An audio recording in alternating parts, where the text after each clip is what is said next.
ఎలా చెప్తున్నారు? అసలు భగవంతుడు అంటే లేడు.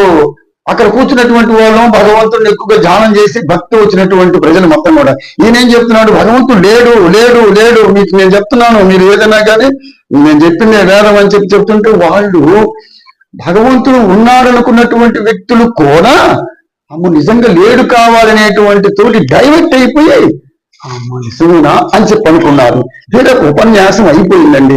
ఉపన్యాసం అయిపోయిన తర్వాత ఒక వ్యక్తి ఆయన దగ్గరికి వచ్చారు. అప్పటిదాకా చెప్పిన ఉపన్యాసం చెప్పిన వ్యక్తి దగ్గరికి వచ్చి, సార్ మీ ఎంత బాగా చెప్పారు, అద్భుతంగా చెప్పారండి ఈ ప్రవచనాన్ని, ఈ యొక్క భక్తి పారవేశంతో మేము నిజంగా ఇప్పటిదాకా మేము వేస్ట్ చేసాం సమయాన్ని.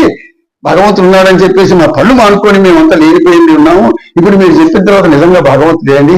మీకు ఎలా వచ్చిందండి ఇట్లా చెప్పటానికి ఇంత అద్భుతంగా? అంటే ఆ భగవంతుడు లేవయ్యా.